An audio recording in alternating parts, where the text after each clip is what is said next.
প্রথমত আমি বলবো যে জুলাই যে অভ্যুত্থান বলেন, বিপ্লব বলেন, যা হয়েছে, আমার কাইম সাহেব বলেছেন এটা কেউ ক্ষতিগ্রস্ত, কেউ বেনিফিশিয়ারি, কিছু না করে বেনিফিশিয়ারি। আচ্ছা, এখন যারা বেনিফিশিয়ারি হয়েছে তারা আরো বেনিফিট কিভাবে পেতে পারে, পার্সোনাল বেনিফিট, সেটা নিয়ে একদল ভীষণ ব্যস্ত। যারা ক্ষতিগ্রস্ত তাদের মধ্যে দুইটা ভাগ করতে পারেন। যারা জীবন দিয়েছে, রক্ত দিয়েছে, ইনজিওর্ড হয়ে, আহত হয়ে, চোখ হারিয়েছে, হাত পা হারিয়েছে, তারা একভাবে ক্ষতিগ্রস্ত। আর একদল ক্ষমতাচ্যুত হয়ে ক্ষতিগ্রস্ত। যারা ক্ষমতাচ্যুত হয়ে ক্ষতিগ্রস্ত তারা কিন্তু আবার পুনর্দখলের ক্ষমতা চেষ্টা করবে, এটা খুব স্বাভাবিক। এবং তাদের শক্তি, তাদের সামর্থ্য সম্পর্কে আমরা বোধহয় ভালোভাবে ওয়াকিবহাল না। বেশিরভাগ লোক উদাসীন হয়ে গেছি। এক বছরের এই যে সুযোগ সুবিধাগুলো পেয়েছি, পাচ্ছি, এতে নিয়ে সন্তুষ্ট হয়ে গেছি। এবং এটা যে আবার রিভার্স হতে পারে সেই জিনিসটা কিন্তু আমাদের মন মস্তিষ্কের মধ্যে ঠিকভাবে কাজ করছে না। এটা হাসান কাইম সাহেব, আব্দুল কাইম সাহেব যেটা একভাবে বলার চেষ্টা করেছেন, আমি একভাবে বলার চেষ্টা করছি এই কথাটাই যে প্রতি বিপ্লব প্রত্যেক দেশে কোনো না কোনোভাবে হয়েছে এবং কোনো ক্ষেত্রে পূর্ণ সফলতা পেয়েছে, কোনো ক্ষেত্রে ব্যর্থ হয়েছে। এখন আমাদের যেই ঘটনাটা আগস্টে ঘটল এবং সরকার ছিল না, এই যে বিষয়টা, এইটার কিন্তু যখন আন্দোলনটা শুরু হয়, নিশ্চয়ই যারা আন্দোলন করছে তারা স্বীকার করবে, এটা এমন এক দফা দাবি নিয়ে শুরু হয়েছিল যে রাষ্ট্র সংস্কার তার মধ্যে ছিল না, রাষ্ট্রের নতুন বন্দোবস্ত তার মধ্যে ছিল না। কিন্তু যখন পতন হয়ে গেল তখন কিন্তু এই বিষয়টা প্রাধান্য পাচ্ছে। তো এখন এটার বড় কারণ হচ্ছে যে সুযোগটা সৃষ্টি হয়েছে, সেই সুযোগটা যদি আমরা অবহেলা করে হারিয়ে দিই তাহলে কিন্তু এই সুযোগ আর আসবে না। এই জন্যই কিন্তু রাষ্ট্র ব্যবস্থার বিভিন্ন পরিবর্তনের প্রশ্নটা মুখ্য হয়ে দেখা দিয়েছে। কিন্তু আন্দোলনের প্রথম থেকে সেটা ছিল না। এবং আন্দোলনেও কিন্তু আনুষ্ঠানিকভাবে অনেক দল ছিল না। এখন যারা বড় বড় রোল প্লে করছেন তারা কিন্তু আনুষ্ঠানিকভাবে এটার সাথে ছিল না। কেউ বলে যে আমার নৈতিকভাবে আছি, আপনাদের সাথে সমর্থনে আছি, হ্যাঁ, কিন্তু মাঠে নাই। কেউ বললো যে আমরা দেখছি কি করি, যেমন আমার মতো লোক হয়তো দেখেছি, কিন্তু আমি তো মিটিংয়ে গিয়ে গুলি খাইনি। কিন্তু এখন এসে হয়তো বেনিফিটটা পেয়েছি। কি বেনিফিট পেয়েছি? যখন প্রথমবার বিএনপির সাথে 4 দলীয় জোটের সরকার হলো, তো শেখুল হাদিস মৌলানা আজিজুল হককে জিজ্ঞেস করছিল যে সাংবাদিক, যে আপনারা তো এদের সাথে মুভমেন্ট করলেন, কিন্তু আপনার তো কোনো মন্ত্রণালয় ছিল না, আপনি কি পেলেন? উনি বললেন আমার তো পাওয়ার কোনো শেষ নাই। আমি যে দাঁড়িয়ে রেখে পাগড়ি পরে স্বচ্ছন্দে নামাজ পড়তে পারি, মুক্তভাবে কথা বলতে পারি, আমার পাওনা এটাই। এটা আমার কাছে বিরাট পাওনা, তাই না? তাহলে এইরকম পাওনা তো জাতির 99% মানুষ পেয়েছে। কিন্তু এটাকে রক্ষিত হবে যদি আমরা অবহেলায়, উদাসীনতায় এই সময়টা পার করি, সক্রিয় নাগরিক না হই, সক্রিয়ভাবে বোঝার চেষ্টা না করি, তাহলে কি এটা বজায় থাকবে? এটা তো হাইজ্যাক হওয়ার সম্ভাবনা আছে। সেই কারণেই এখন মনে হয় শেষের দিকে, এবং ব্রিগেডিয়ার জেনারেল সাহেব যে কথাগুলো বলেছেন, এখানে কিন্তু সক্রিয়তার প্রশ্নটা একদম সর্বক্ষণের জন্য সদা সতর্ক থাকার বিষয় আছে। তো এখন যে বিষয়টা সামনে এসে গেছে হঠাৎ করে, যেমন একটা কথা বলা হয় যে বহু বছর ভোট দিতে পারি না, এখন একটা ভোট দিতে হবে, সেই জন্য যেন তেন প্রকার একটা ভোট দিয়ে ফেলবো, তারপরে আমি সব পেয়ে গেলাম, এই বিষয়টা বোধহয় তা নয়। এটাকে ভাবতে হবে। তা আমি বলতে চাচ্ছি আরেকটা বিষয়, যে একটা ঐক্যবদ্ধ হওয়া। এখন যত সব ডান বাম, একসময় বাম ছিল, বামরা আম হয়েছে, আম মানে আওয়ামী লীগ হয়েছে, তার পরবর্তী সময় আবার রাম হচ্ছে কিছু কিছু। তো এই একটা বিবর্তন ওদিকে ঘটছে। আর ডানগুলোর মধ্যে, এর মধ্যে পিওর ইসলামিস্ট, মধ্য ইসলামপন্থী, কড়া ইসলামপন্থী, আবার মুসলমান ধর্ম পছন্দ করে কিন্তু এরকম ইসলাম পছন্দ দল না, সবাই আছেন, তাই না? এখন আইডিওলজি বড় নাকি মানুষের সামগ্রিক স্বার্থ বড়? কারণ যেখানে মানুষের সামগ্রিক স্বার্থ, রাষ্ট্রের সামগ্রিক স্বার্থ রক্ষা হবে, এটা কিন্তু কোন ইসলামের কোন শরিয়াপন্থী পরিপন্থী হবে না। কতগুলো বিষয় সময়ের পরিপ্রেক্ষিতে, অবস্থার পরিপ্রেক্ষিতে আপনাকে কট্টর অবস্থান পরিবর্তন করতে হয়, মানতে হয় বৃহত্তর স্বার্থে। এই ক্ষেত্রে আমি প্রথম একটা আবেদন করব, এখানে যারা ক্ষমতার বাইরে আছে, মানে যারা আওয়ামী লীগ আমলে নির্যাতিত হয়েছে, তাদের সবাই মোরলেস ডান এবং কিছু বাম আছে। এখন এইখানে যারা ডান আছেন, প্রথমত তাদের ভিতরে একটা ঐক্য দরকার। এর মধ্যে বিএনপি ইনক্লুডেড। জামাত, বিএনপি পুরনো দল, নতুন অনেকগুলো দল আছে, তারা কিন্তু মধ্যপন্থী, বামপন্থী কেউ বলছে না কিন্তু, তাই না? ইসলামের কথা সবাই বলছেন। সেই হিসেবে আমি মনে করি যে জেনারেল যে ডান বলা হয়, তার বলয়ের মধ্যেই কিন্তু সবার অবস্থান। কিন্তু এত মারামারি কেন হচ্ছে, এত খুনসুটি, এত রকমের বিভেদ, এগুলো কেন হচ্ছে? তাহলে ওই মোল্লাজুল্লাহর এই কথাটা যদি মনে করি, কিন্তু আপনি কি পরবর্তী সময়ে এইভাবে চলতে পারবেন? সেই জন্য বৃহত্তর স্বার্থে ক্ষুদ্র ক্ষুদ্র কিছু আদর্শিক বিষয় কম্প্রোমাইজ করার প্রয়োজন আছে বলে মনে করি আমি। এটা ইসলামিক দলগুলো, মধ্যপন্থী যারা সাধারণ উদারবাদী দল বলা হয়, বিএনপি, অন্যান্যরা, ইভেন কিছু কিছু বাম ঘরানার পার্টি দল, তারা নির্যাতিত হয়েছে, তারা সবসময় আন্দোলনের সাথে সংহতি প্রকাশ করেছে এবং এখনো আছে। আমি মনে করি এই ক্ষেত্রে একটা উদাহরণ আমি আপনাদেরকে বলি। জ্যোতি বসু 1977 থেকে 2014 পর্যন্ত বামফ্রন্ট ওয়েস্ট বেঙ্গলে রাজত্ব করেছে। জ্যোতি বসুর কিন্তু অ্যাবসলিউট মেজরিটি ছিল। উনি এককভাবে ওয়েস্ট বেঙ্গলে ক্ষমতা যেতে পারতেন, কিন্তু তার দৃষ্টি অনেক দূরে। দৃষ্টিতে অনেক দূরে কেন? দৃষ্টি দেখা গেল যে সারা পৃথিবী অ্যান্টি কমিউনিস্ট একটা আবহাওয়া বলয়। ভারতের মধ্যে আমি একটা রাজ্যের মধ্যে কমিউনিস্ট না হলেও বামপন্থী হয়ে এখানে টিকে থাকতে পারবো কিনা।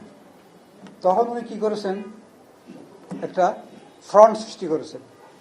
এই ফ্রন্টের মধ্যে 3 সিটের পর ফ্রন্টও আছে, 20 সিটের ফ্রন্টও আছে, 10 সিটের পার্টিও আছে।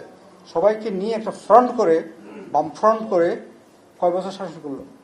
77 থেকে 2014। 2014-এর মধ্যে দুইটার শেষের 2টার উনি ছিলেন না, বুদ্ধদেব বসু ছিলেন। কেমন? এবং তারা অত্যন্ত কনসলিডেট করে শাসন করেছে। এখন এসে এটা পতন হয়েছে ডিফারেন্ট রিজন। কিন্তু আপনারা যদি সকল ডান ফ্রন্ট, ইসলামিক ফ্রন্ট সবাই যদি ঐক্যবদ্ধ না হয়ে ছোটখাটো বিরোধ নিয়ে এগুলো করেন, আপনারা 2 বছর টিকতে পারবেন না। যদি এটা করেন তাহলে অন্তত 10 বছর কনফার্ম। 10টা বছর কনফার্ম হলে আপনার কনসলিডেট করতে পারবেন, রাষ্ট্রের বন্দোবস্তও কনসলিডেট করতে পারবেন, অনেক কিছু কনসলিডেট করতে পারবেন, নিজেরাও কনসলিডেট হতে পারবেন। কারণ এখন পুরো ফ্লুইড অবস্থার মধ্যে সবাই আছে। এমন দল আছে তার কোনো রেজিস্ট্রেশন হয়নি, কিন্তু কথা বলছে খুব অনেক বেশি। কথা বাক সংযমের একটু প্রয়োজন আছে। আমরা প্রথাগতভাবে বাঙালির বাক সংযম খুব কম, স্মৃতিশক্তি খুব দুর্বল। এখন যে জিনিসের চর্চা বেশি হয়, ব্রেনটা ওই জায়গায় চলে যায়। বোধহয় আমাদের মাথার ব্রেন সব মুখে চলে আসছে এখন। কেউ টক শোতে উজাড় করে দিচ্ছে, কেউ রাস্তার মধ্যে, এবং দাবি দেওয়া এত বিশৃঙ্খলার অবস্থার মধ্যে একটা অদলীয় দুর্বল সরকারের পক্ষে রাষ্ট্র সামাল দেওয়া খুব কঠিন। বহুভাবে আমি সমালোচনা করতে পারি এই গভর্নমেন্টের অন্তর্বর্তীকালীন সরকারের। কিন্তু একটা জিনিস আপনি মনে করেন যে জুলাই মাসের সে 5, 7 তারিখ, 8 তারিখের দিকে যদি যান, তখনই তো আমাদের রাজনৈতিক দলগুলো সঠিক সিদ্ধান্ত নিতে ভুল করেছে। তখনই কেন আপনারা জাতীয় সরকার করলেন না? তখনই কেন আপনারা বিপ্লবী সরকার করলেন না? তখন এখানে বললেন না যে সংবিধানের অধীনে এটা হবে না, সুতরাং আমরা একটা বিপ্লবী সরকার, এটা করার পরে আমরা তার অধীনে চলবো। এই কথা তো বলেন নাই। কেউ সব গাছারা যাচ্ছেন আসছেন, খুব অঙ্ক করছেন, হিসাব করছেন। এখন এসে আপনাদের বহু রকমের অঙ্ক বহুভাবে করছেন, তখন কেন করলেন না এই সুযোগের পরে? তখন তো আপনার যাই চাইতেন তাই পেতেন, যেভাবে চাইতেন সেভাবে হতো। তো সুতরাং ভুলটা সবাই মিলে করেছেন, শোধরানোর দায়িত্ব সবাই মিলে। এই ক্ষেত্রে বলা ঐক্যের কোনো বিকল্প নাই। আপনি ছোটখাটো বিরোধ যা আছে এগুলো মিলমিশ করে ঐক্যের প্রয়োজন সর্বাগ্রে। এই জন্য যে জুলাই সনদের মধ্যে আপনার কোন ধারা পছন্দ হচ্ছে না, কোন ধারা আপনার অপছন্দ হচ্ছে, এটা নোট রাখেন। কিন্তু এখন দরকার হচ্ছে জুলাই সনদে সবার স্বাক্ষর করা। আমি সংবিধান করার কথা বলবো না, প্রথম স্বাক্ষর করেন, সবাই জুলাই সনদে স্বাক্ষর করেন। এবং দ্বিতীয় হচ্ছে যে সংস্কারের প্রস্তাবগুলো এসছে, সেই সংস্কারের প্রস্তাবের মধ্যে অনেকে অনেক কিছু নিয়ে আবার দ্বিমত, যেগুলোতে একমত আছেন সেগুলো একসাথে স্বাক্ষর করেন, যেগুলো দ্বিমত আছেন সেগুলো নিয়ে আলোচনা হবে। এবং একমত হয়ে ওই সংস্কারগুলো, যেগুলো সংবিধান সংস্কার করার দরকার নাই, সংবিধান ছাড়া আইনের মাধ্যমে হবে, এক্সিকিউটিভ অর্ডারের মাধ্যমে হবে, সেগুলো অবিলম্বে 2 মাসের মধ্যে বাস্তবায়নের উদ্যোগ নেন। 2 নম্বর কথা। 1 নম্বর হচ্ছে সনদে যত ত্রুটি বিচ্যুতি থাকুক সেটা আপনি রিকগনাইজ করে সনদে স্বাক্ষর দেন। আগে সনদে সবাই স্বাক্ষর করেন। এটা একটা সনদ প্রয়োজন আমাদের।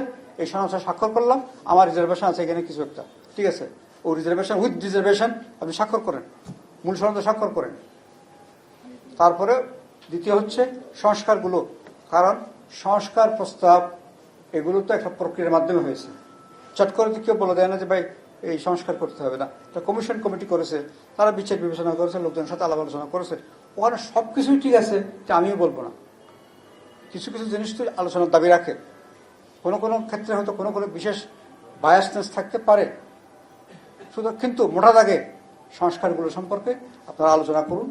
এখন আপনারা বলতে আমি সরকারকে বলছি, যারা ঐক্যমত্য কমিশন তাদেরকে বলছি, এবং পলিটিক্যাল পার্টিদেরকে বলছি, একটু পানি খাবো।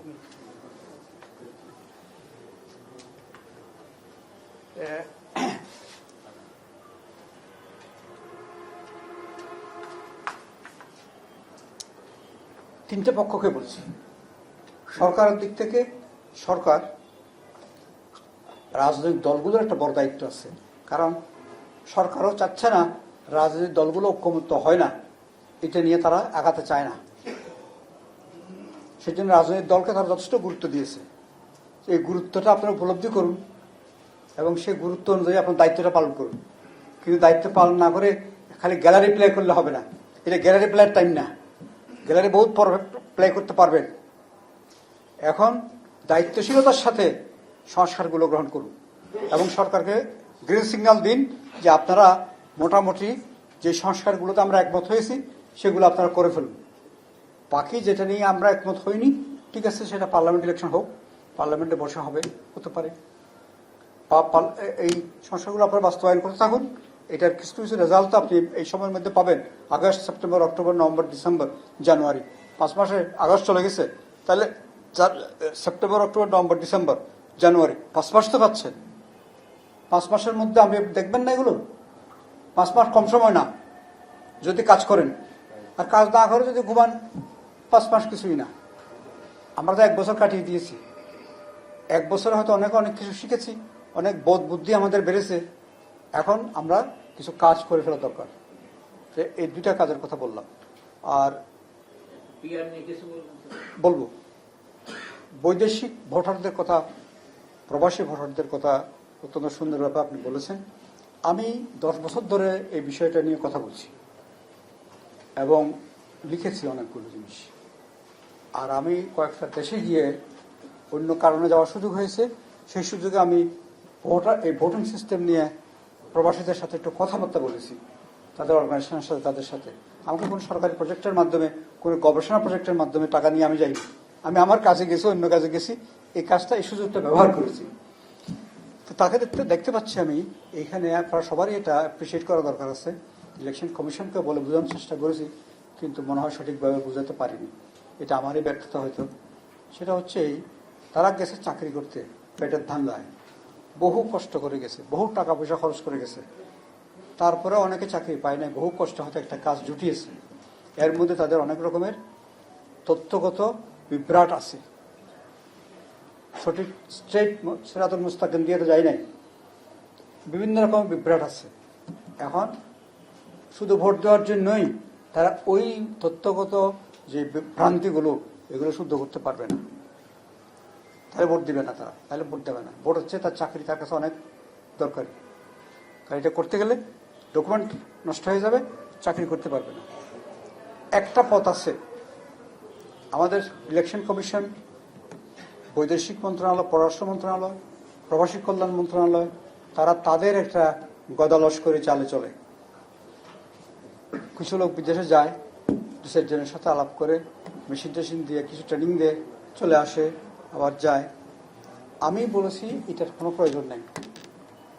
আপনি যান একবার, যেমন মালয়েশিয়াতে আমাদের একটা লার্জ পপুলেশন আছে, কিন্তু তার ডিসপার্স জঙ্গলে টঙ্গলে বিভিন্ন জায়গায় কাজ করছে, এবং এর মধ্যে একটা বড় অংশ পাসপোর্ট রিনিউ করতে দিয়েছে, 3 মাস সে পাসপোর্ট রিনিউয়াল পাসপোর্টটা পাচ্ছে না।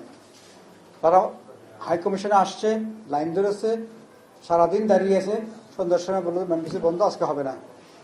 মানুষ খেপে যাচ্ছে, এবং এভাবে 3 মাস 4 মাস অনেকের হয়ে গেছে, তারা পাসপোর্ট পাচ্ছে না, ওইদিকে তার চাকরি থাকবে না। কিন্তু তারা এটা নিয়ে কোনো রকমের মাথা ব্যথা করছে না। তারা করেছে কি, শিখ দারোয়ান নিয়ে এদেরকে পিটিয়েছে, এমবাসির সামনে, বাংলাদেশ হাই কমিশনের সামনে এদেরকে পিটিয়েছে, এবং এমবাসির অফিসারও বাইর হয়ে লাঠি নিয়ে পিটিয়েছে। এই হচ্ছে আপনার এমবাসি। তাহলে এইখানে বলেন তাকে রেমিটেন্স যোদ্ধা, তার টাকা না হলে আপনার চলে না, তারা তো ন্যূনতম সেবা দেওয়ার কাজটা আমরা করছি না। আমরা দেশে মানুষ যারা আছি তারা এগুলো নিয়ে উদাসীন, আমরা জানি না এগুলো। আচ্ছা, এখন সহজে, এখন আপনি আইডি কার্ড না হলে, ন্যাশনাল আইডি কার্ড না হলে সে ভোটার লিস্টে অন্তর্ভুক্ত হতে পারবে না। আইডি কার্ড করতে হবে, তার পক্ষে আইডি কার্ড করা সম্ভব না। কেন সম্ভব না? তার পাসপোর্টে এক নাম, এক নম্বর, আইডি কার্ডে যাবে আরেক জিনিস, সেটা করতে পারবে না। তা আমার সাজেশন ছিল যে আপনারা পাসপোর্টটাকে বেসিস ধরে আপনার নাগরিক হিসেবে সেই দেশে গেছে পাসপোর্ট দিয়ে, এই পাসপোর্টের পর ভিসা হয়েছে, পাসপোর্টটাকে ধরে আপনি তারা ভোটার করেন। প্রথম পাসপোর্টটা তাকে বেসিস ধরেই, এই ডকুমেন্টটাকে বেসিস ধরে আপনি ভোটার করেন, এবং এত লোক নেওয়ার দরকার হবে না। আপনি ডিভাইসটা দিয়ে দেন, দিয়ে আমার বাংলাদেশি ছাত্র আছে প্রচুর মালয়েশিয়াতে, এই বাংলাদেশি ছাত্রদেরকে প্রশিক্ষণ দেন, তারা ভলেন্টিয়ার হিসেবে বিভিন্ন প্রত্যন্ত অঞ্চলে গিয়ে এই কাজটা কিন্তু 15-20 দিনে করে ফেলতে পারবে। ঠিক একই রকম ভাবে মিডল ইস্টের সমস্যা হচ্ছে, মিডল ইস্টের লোক ওই দেশগুলোতে ভোট নাই, ওরা আপনার ভোট নিয়ে এত উৎসাহিত না। সুতরাং ওখানে একটু ভিন্ন পন্থায় করতে হবে আপনাকে। ওখানেও ভলেন্টিয়ার কিন্তু পাওয়া যাবে, তবে এম্বাসির সহযোগিতা লাগবে, সরকারের পারমিশন নিতে হবে, সরকারকে আগে বোঝাতে হবে এটা আমরা এটা করছি। এটা তাহলে সরকার তাদের এমপ্লয়ারকে বুঝাবে, এমপ্লয়ারকে বোঝাতে হবে যে এই লোকগুলোকে তোমাকে একটু সুযোগ দিতে হবে ভোটার হওয়ার জন্য এবং ভোট দেওয়ার জন্য। তবে এটা লাইন ধরে এসে এমবাসিতে ভোট দেবেন এটা পারবে না ওই দেশে, কারণ ওই সরকার এনকারেজ করবে না, ওই সরকার এগুলো এনকারেজ করবে না। আপনি প্রথমে ভোটার লিস্টটা করার জন্যে ভলেন্টিয়ার নেন, ভলেন্টিয়ার পাবেন। আজকাল আল আজহারে প্রচুর ছাত্র আছে বাংলাদেশি, আপনার সৌদি আরবের বিভিন্ন ইউনিভার্সিটিতে, ওমানে প্রচুর ছাত্র আছে বাংলাদেশি, আপনি তাদেরকে নেন, আরও পাবেন। নিয়ে আপনারাও থাকেন, করে এই কাজটা করেন, পাসপোর্টের ভিত্তিতে করেন। আর যাদের আইডি কার্ড আসতে আলহামদুলিল্লাহ, কিন্তু যার নাই তারা কি করবেন, আপনি তার পাসপোর্টটাকে আপনি বেসিস ধরেন, পাসপোর্টটাকে বেসিস ধরে প্রথম লোকগুলোকে ভোটার করেন। ভোটটা কিভাবে দিবেন সেটা সেকেন্ড স্টেজ। এটা সেকেন্ড স্টেজ হচ্ছে এই সেকেন্ড স্টেজে আমার সাজেশন হচ্ছে আপনি ভোটার তো বা আসে, সে ভোটার হয়ে গেছে, তার একটা রেজিস্ট্রেশন আলাদা করতে হবে পোস্টাল ব্যালটের জন্য। যারা ডাইরেক্ট ভোট দিবেন তারা ডাইরেক্ট ভোট দিবেন, যারা পোস্টাল ব্যালট দিয়ে চান তাদের একটা আরেকটা রেজিস্ট্রেশন করে। না, অনলাইনে আপনি পারবেন না, অনলাইনে আপনার লোক বিশ্বাস করে না। অনলাইনের কথা চিন্তা করা হয়েছিল, কিন্তু অনলাইন পর্যন্ত, অতটুকু পর্যন্ত মিনিস্ট্রি, ওই এম্বাসি পর্যন্ত হতে পারে অনলাইন। ভোটটা পোস্টাল ব্যালটে আসতে হবে। হ্যাঁ, লোকালি অনলাইন করতে পারেন অন্তত। আচ্ছা, পোস্টাল ব্যালট করতে গেলে ডাবল রেজিস্ট্রেশন লাগবে এই জন্য যে আপনি অগ্রিম পোস্টাল ব্যালটে ভোট দিতে চান, এই জিনিসটা রেজিস্ট্রেশন করতে হবে। এই লোকগুলো অগ্রিম ভোট দিবে। ভোট হবে ধরেন ফেব্রুয়ারির 15 তারিখ, তাদের ভোট হয়তো জানুয়ারি লাস্ট উইকে হয়ে যাবে। তাদের জানুয়ারি লাস্ট উইকের মধ্যে তারা তাদের ব্যালটগুলো পাঠিয়ে দিবে এমবাসিতে, যার এমবাসিতে পাঠিয়ে দিবে সিল করা খামে। তার আগে তাকে সিল করা খামে ব্যালট পেপারটা পেতে হবে। অথবা ইলেকশন কমিশন যখন শিডিউল ডিক্লেয়ার করবে এবং মার্কা প্রতীক কনফার্ম হয়ে যাবে, সাথে সাথেই ব্যালট পেপারটা এমবাসিতে চলে যাবে। কয়টা ভোটার ওই এমবাসিতে আছে, কত ভোটার আছে, সেই ভোটারের ব্যালটটা ওর কাছে এমবাসি পৌঁছাতে হবে। এটা এমবাসিকে দায়িত্ব নিতে হবে। এমবাসি ওইগুলোর ডেটা বেস করবে, ডেটা বেস করে এমবাসিকে এটা পৌঁছাতে হবে। এখান থেকে ডাইরেক্ট পাঠানোর দরকার নেই। তারা আবার সিলগালা করে ভোট দিয়ে এটা এমবাসিকে পাঠাবে। এমবাসি এগুলোকে কনস্টিটিউয়েন্সি ওয়াইজ আলাদা শর্টিং করে, উপরে তো লেখা থাকবে, খামের উপরে লেখা থাকবে, কনস্টিটিউয়েন্সি নাম লেখা থাকবে, কিন্তু কারে ভোট দিয়ে লেখা থাকবে কনস্টিটিউয়েন্সি ওয়াইজ আলাদা করে এগুলো তাদের পাউসে নিয়ে এই যে যারা যেভাবে ডাক পাঠায় ইলেকশন কমিশনকে দিয়ে দিবে। ইলেকশন কমিশন এগুলো সরাসরি রিটার্নিং অফিসারের কাছে পাঠিয়ে দিবে। এটাতে সময় লাগবে, তাহলে আপনার ক্লিয়ার হয়ে যাবে একবারে। আমি যেটা আপনাকে আপনাদের যে সুন্দর যে প্রস্তাব বিদেশিদের ভোটার করার ব্যাপারে, এটা কি অলরেডি ইলেকশন কমিশনের মনে হয় প্রস্তাবটা গিয়েছে? ইলেকশন কমিশনে গিয়েছে, কথাও বলেছি, কিন্তু তারা এটা পূর্ণাঙ্গভাবে বাস্তবায়ন করছে না। আমি তো ইলেকশন কমিশন সংস্কারের যে কমিটি হয়েছিল তাতেও মেম্বার হিসেবে কাজ করেছি এবং পরে লোকাল গভর্নমেন্টের সাথে কাজ করছি। ওই কাজের সময় এই প্রস্তাবগুলো করেছি, তাদের সাথে বসে আলাপ করেছি। ফরেন মিনিস্ট্রি থেকে অফিসার নিয়ে গিয়ে, প্রবাসী মন্ত্রণালয় থেকে অফিসার নিয়ে গেছি, পোস্টাল ডিপার্টমেন্টের অফিসার নিয়ে গেছি, যৌথভাবে আলাপ করার চেষ্টা করেছি। কারণ আমার পোস্ট অফিস সিস্টেমের ক্যাপাসিটি, আপনারা কি অধৈর্য হয়ে যাচ্ছেন? দয়া করে একটু বসুন। হ্যাঁ, কারণ এটা একটু শুনেন আপনারা। কি জানিস, আমি কথাটা ভুলে গেলাম। হ্যাঁ, আমরা সবাইকে নিয়েছি এই কারণে, পোস্টাল ডিপার্টমেন্টের ক্যাপাসিটি কম। পোস্টাল ডিপার্টমেন্ট বাংলাদেশ অত্যন্ত উইক প্রতিষ্ঠান হয়ে গেছে। এটা খুব সুন্দর বিল্ডিং হয়েছে, হেডকোয়ার্টার, কিন্তু পোস্টাল সিস্টেমটা উইক। একদিক থেকে আমরা পোস্টাল সিস্টেমকে ইউজ করি না, আর দিকে পোস্টাল সিস্টেমের মধ্যে যত পুরানো হয় তত ডিপার্টমেন্টটা উইক হয়ে যায়। সুতরাং পোস্টাল সিস্টেমটাকে একটু স্ট্রেটেন করতে হবে। আর ফরেন মিনিস্ট্রিকে ইলেকশনের কিছু দায়িত্ব নিতে হবে। কূটনৈতিক দায়িত্ব পালন করেছেন আপনি এতদিন, ইলেকশনের এই সময় 2-3 মাস আপনাকে কিন্তু এখানে ডিভোট করতে হবে। আর প্রবাসী কল্যাণ মন্ত্রণালয় কল্যাণ কি করছেন, কতটুকু করছেন আমি জানি না, আপনাদেরকেও কিন্তু এখানে আত্মনিয়োগ করতে হবে। আর শুধু ইলেকশন কমিশনের একার পক্ষে সামাল দেওয়া সম্ভব হবে না, এই জন্য তাদেরকে সাহায্য করতে হবে। তো সবার দেখলাম যে সাহায্য করার ইচ্ছা আছে, কিন্তু সাহায্যটা কিভাবে করব, এই জায়গায় তারা যাচ্ছেন না। এখন আলটিমেটলি ইলেকশন কমিশন আসছে পোস্টাল ব্যালটে। আলটিমেটলি তারা কিন্তু অনলাইন এটা সেটা বহু, যখন একটা জিনিস আসছে তখন বহু ব্যবসায়ী গিয়ে হুমড়ি খেয়ে পড়ছে, অনেক আইটি ব্যবসায়ী গিয়ে হুমড়ি খেয়ে পড়ছে, আমরা এটা করে দেবো, আমরা এইভাবে করে দেবো, আমরা ওইভাবে করে দেবো। আমাদের কাছেও এসছে, আমরা বললাম যে এখন মাপ চাই, এখন সিম্পল রাখেন এটাকে। ইভিএম বাদ দিছি কেন আমরা? কারণ অনেক ঝামেলার মধ্যে পড়তে চাই না। 100% পারবো না প্রথমবার, কিন্তু আমরা এটা শুরু করতে হবে। শুরু করতে হলে তাইলে এইভাবে শুরু করি আমরা, যে তাদেরকে ভোটার করি আগে প্রথম পাসপোর্টের ভিত্তিতে। আইডি থাকলে ভালো, না থাকলে আইডির জন্য আমি তাদের বার না করি, পাসপোর্টের ভিত্তিতে ভোটার করি।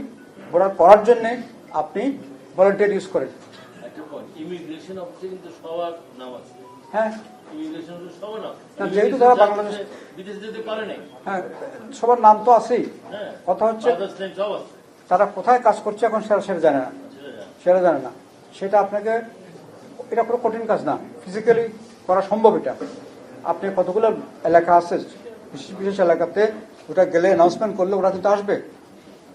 তো এই ভোটার সিস্টেমটার জন্য যখন শিডিউল ঘোষণা করবেন ইলেকশন কমিশন, যে শিডিউলের পরে মার্কা দিয়ে দেওয়ার পরে যে সময়টা থাকে ভোট দেওয়া পর্যন্ত, এই সময়টা একটু লম্বা করতে হবে, নতুবা আপনি ওই সিস্টেমটা কাজ করবে না।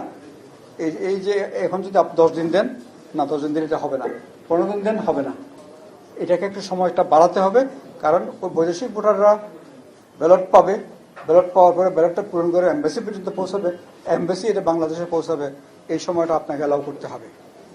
আচ্ছা, আসলে এটা তো কোনো, আমরা তো একটা অন্যান্য কান্ট্রি এক্সাম্পল নিতে পারি, মডেলও তো নিতে পারি।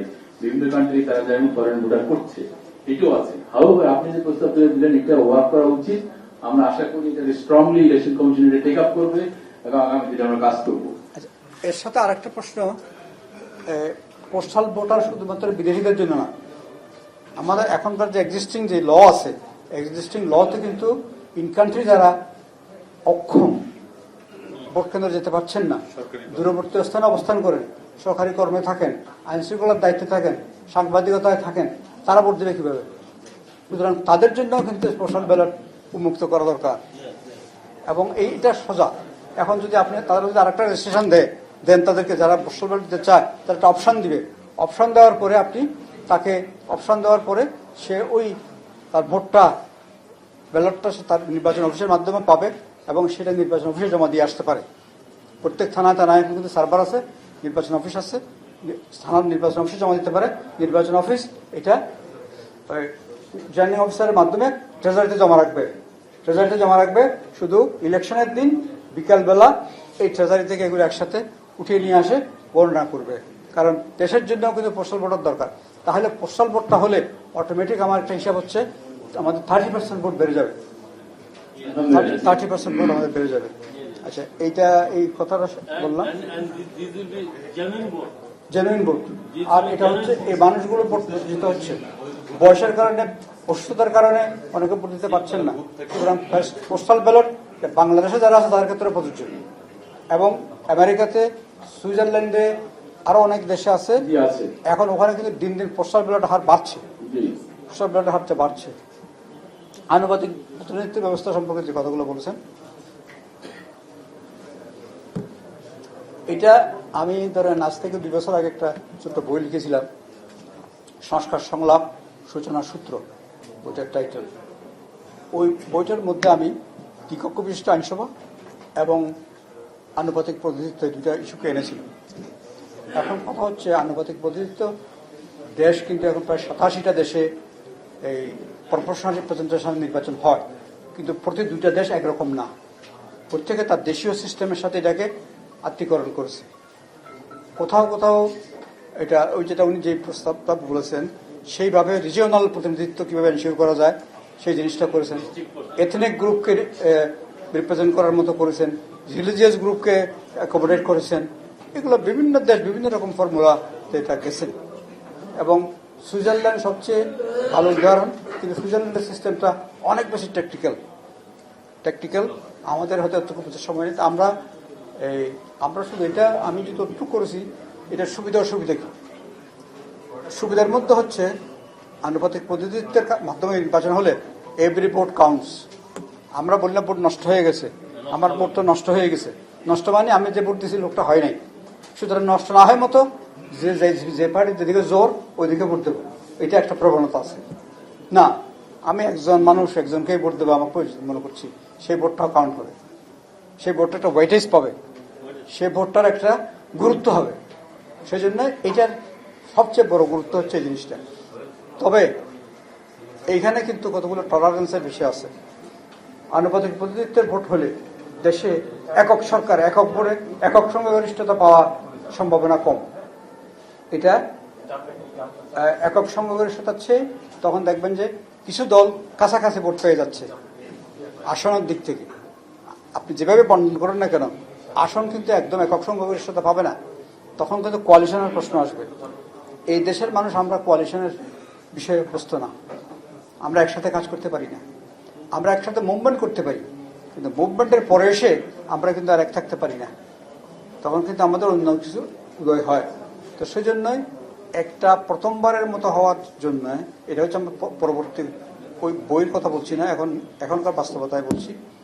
যদি দ্বিকক্ষ করেন, প্রথম কক্ষে নিম্ন কক্ষে মেজরিটারিয়ান সিস্টেমে করেন, দ্বিতীয় চেম্বারে এই আনুপাতিক প্রতিনিধিত্বের সিস্টেমে যান, এবং কিভাবে যাবেন সেটা ঠিক করে। আর বিরাট সংখ্যক এমপির সংখ্যা বাড়ানোর আমি পক্ষপাতী না।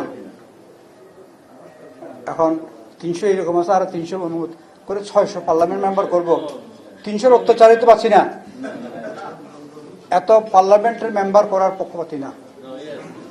আচ্ছা, এখন দ্বিকক্ষের ব্যাপারে সতর্ক হওয়া লাগবে।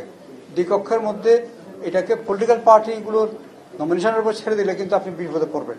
সেজন্য এখানে কিছু ক্রাইটেরিয়া করতে হবে, এখানে কিছু প্রফেশনাল লোক, অভিজ্ঞ লোক যাতে ওখানে যেতে পারে। আর দ্বিকক্ষের ক্ষমতা কিছু বাড়াতে হবে। দ্বিকক্ষ হলে এক কক্ষের ওই কক্ষেরটাকে ব্যাটিং দেওয়ার জন্য না, দ্বিকক্ষের কতগুলো বিশেষ ক্ষমতা থাকতে হবে। আমাদের দ্বিকক্ষ যদি 100 সিট থাকাটাই আমার মনে হয় খুব অপটিমিস্টিক প্রপোজাল। ঠিক আছে, 100 নিচে 300 উপরে 100। ঠিক আছে, তাহলে তো আমরা অন্তত উই ক্যান স্টার্ট। বাংলাদেশে কালচার হচ্ছে, এত পরিবর্তন হচ্ছে। পার্লামেন্টারি ডেমোক্রেসি যেসব দেশে সফল, কোথাও এক কক্ষ বিশিষ্ট সংসদ নাই, এটা বাংলাদেশে শুধু আছে। এক কক্ষ বিশিষ্ট সংসদ দিয়ে নাই, কোথাও নাই। সুতরাং দ্বিকক্ষ বিশিষ্ট সংসদ আমার দরকার, এবং দ্বিকক্ষটাকে আপনি এবার প্রফেশনাল যান। একটা পয়েন্ট আমি বলবো, ওই যে আপনারা বলছেন যে পার্লামেন্ট হ্যাঙ্গিং হবে, না, হ্যাঙ্গিং হবে কেন? এই জন্য হবে না যে আপনি যখন পিআর 3টা ইলেকশন হয়ে যাবে, তখন পার্টি হয়ে যাবে 2 থেকে 3টা, like England, like all south 2-3টা পার্টি। না, এটা 70টা পার্টির দরকার নাই, তাদের কোনো রিপ্রেজেন্টেশন নাই। আমরা 2-3টা পার্টি তখন হ্যাঙ্গিং হবে না, না, তারপরে পার্টি হ্যাঙ্গিং থাকবে না। না, হ্যাঙ্গিং এর কথা আমি বলছি না। আপনার পার্লামেন্টে এই যে সুইজারল্যান্ডে 800 বছর ধরে কোয়ালিশন গভর্নমেন্ট, 800 বছর ধরে কোয়ালিশন গভর্নমেন্ট, 2-2-2-1 7 জন 8 জনের গভর্নমেন্ট সব চালায়। আমি সেই ক্যাবিনেট রুমে গেছি, ক্যাবিনেট রুমটা এই রুমের 1/3, কিচ্ছু নাই ক্যাবিনেট রুমে। যে যার ল্যাপটপ নিয়ে আসে, বসে কাজ করে, মিটিং করে চলে যায়, চলছে। আমরা অত্যন্ত মূল্যবান কথা শুনলাম আমাদের প্রধান আলোচক থেকে, অত্যন্ত স্পেসিফিক। আমার মনে হয় এখনই উনি কন্ট্রোল করবেন ইনশাল্লাহ। আমি শেষ করব। আমি শুধু একটা আমি যে কমিশনের হেড করেছি সেই কমিশন সম্পর্কে একটা কথা বলি। যেমন ধরেন, এটা অত্যন্ত বাস্তবসম্মত কথা হতো যদি আমরা এই কমিশনের রিপোর্টটাকে বাস্তবায়ন করে লোকাল গভর্নমেন্ট একটা ইলেকশন 5 মাস আগে, ভোটের ন্যাশনাল ইলেকশনের 5 মাস আগে অন্তত এটা করা যেত, ইলেকশনটা করা যেত। তাহলে কি হতো? দেশটা স্টেবল হয়ে যেত। স্টেবিলিটি হচ্ছে, এখন দেশে কোনো লিডারশিপ নেই, মানে গ্রাম অঞ্চলে, প্রত্যন্ত অঞ্চলে কোনো লিডারশিপ নেই। এই যে মব ভায়োলেন্সের, এটা একটা বড় কারণ। কারণ কার কাছে যাবে, কে দেখবে? আচ্ছা, তারপরে হচ্ছে ইলেকশন কমিশনের জন্য একটা ট্রায়াল হয়ে যেত, কিন্তু আমাদের রাজনৈতিক দলগুলো এটা মানলেন না। একটা বড় রাজনৈতিক দল মানলেন না এটা, অন্যরাও এটা নিয়ে কোনো চাপাচাপি করলেন না, যার ফলে এখন এটা আপনারা খুব অধৈর্য হয়ে যাচ্ছেন। এই যে এই আমাদের এখন শেষ হয়ে যাবে ইনশাআল্লাহ। আপনারা লাস্ট ফিউ মিনিটস একটু কুল, প্লিজ বি কুল, ওকে? আমরা লাস্ট কথাগুলো শুনি। এখানেও কিন্তু একটু লোকাল গভর্নমেন্টে আমরা একটু নতুনত্ব আনার চেষ্টা করেছি। সেটা কিন্তু সেন্ট্রাল পলিটিক্সকে হেল্প করবে, একটা নতুন রাজনৈতিক সংস্কৃতি আসতে সাহায্য করবে। সেটা হচ্ছে, এখন যে ইলেকশনগুলো হয় এবং যেভাবে লোকাল গভর্নমেন্ট চলে, এটা কিন্তু মোরাললেস এক ব্যক্তির শাসন চলে। এটা চেয়ারম্যান এবং মেয়র, এদের শাসন চলে, এখন আইব শাসন। এবং এটা করা হয়েছে যেহেতু আগে আইব খান আমলে আইব খান সাহেব ছিলেন এখন আয়ক, এবং উনি বেসিক ডেমোক্রেসির মাধ্যমে এরকম করে চেয়ারম্যানকে সমস্ত ক্ষমতা দিয়ে রেখেছিলেন। চেয়ারম্যান, আমরা বাংলাদেশ হওয়ার পরে ওই জিনিসটা চেঞ্জ করে নিয়ে, আর চেঞ্জ না করে যতটুকু না আইনে আছে চর্চার মধ্যে গিয়ে যেটা হয়ে গেছে, চেয়ারম্যান সর্বস্ব ইউনিয়ন পরিষদ, চেয়ারম্যান সর্বস্ব উপজেলা পরিষদ, চেয়ারম্যান সর্বস্ব জেলা পরিষদ, মেয়র সর্বস্ব সিটি কর্পোরেশন। যেমন ধরেন এই ঢাকা 2 সিটি 2 জন মেয়র ছিলেন, তাদের তো বহু কার্যকাল, তারা দীর্ঘদিন ছিল। কোন পরিষদ সভা করেছে কিনা আপনারা খোঁজ থাকেন? পরিষদ সভা না করে, কাউন্সিল মিটিং না করে তারা সিদ্ধান্ত বাস্তবায়ন করেছেন। কোটি কোটি, হাজার কোটি টাকার প্রস্তাব তারা বাস্তবায়ন করেছেন। তা আমরা চাই লোকাল গভর্নমেন্ট ইনস্টিটিউশনগুলো মিনি পার্লামেন্ট হবে, মিনি পার্লামেন্ট। এখানে ডিবেট হবে, ডিসকাশন হবে। আর চেয়ারম্যান নির্বাহী থাকবেন, কিন্তু নির্বাহীকে জবাবদিহি করতে হবে বিধানিক। এটাকে 2টা অংশ করেছি, একটা হচ্ছে প্রশাসন করবে, আর একটা হচ্ছে বিধানিক।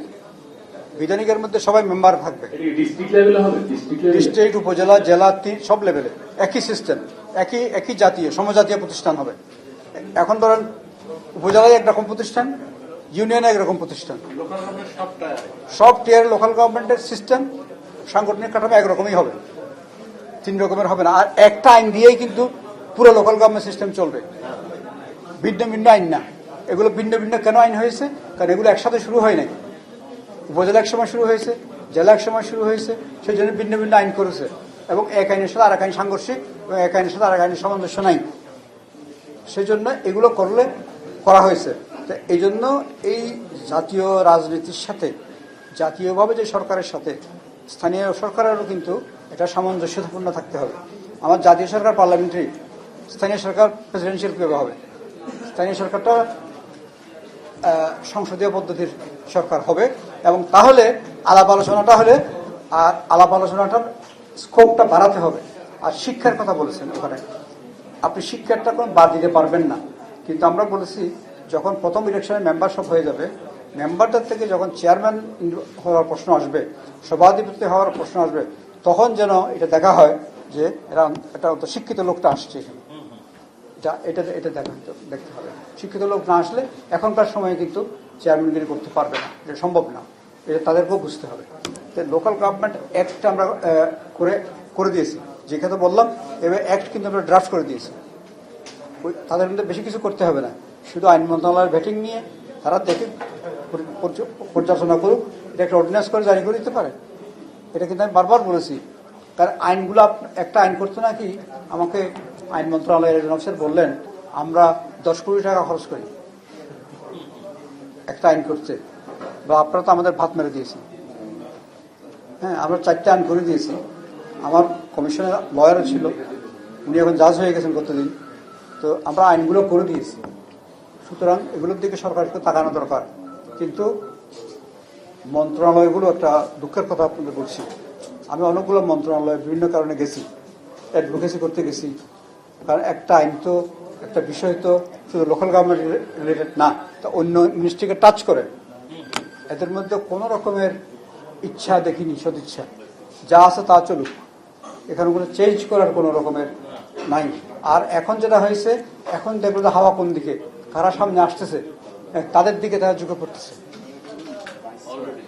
হ্যাঁ, এই জন্য বলছি যে নাগরিক সচেতনতার কথা ওনারা বলেছেন সবাই মিলে, এইটা কিন্তু নাগরিক সচেতনতা, এই জাতীয় আলোচনা, ডিবেট, এগুলো জারি রাখতে হবে। আদারওয়াইজ আপনার এগুলো সবকিছু একসময় সবাই হারিয়ে যাবে, সবকিছু হারিয়ে যাবে। কমিশনের রিপোর্টগুলো পাবলিশ হয়ে গেছে, অনলাইনে আছে, আপনারা যারা সুযোগ আছে তারা দেখবেন, একটু দেখে ক্রিটিক্যালি এগুলো ডিসকাশন করবেন। আসসালামু আলাইকুম।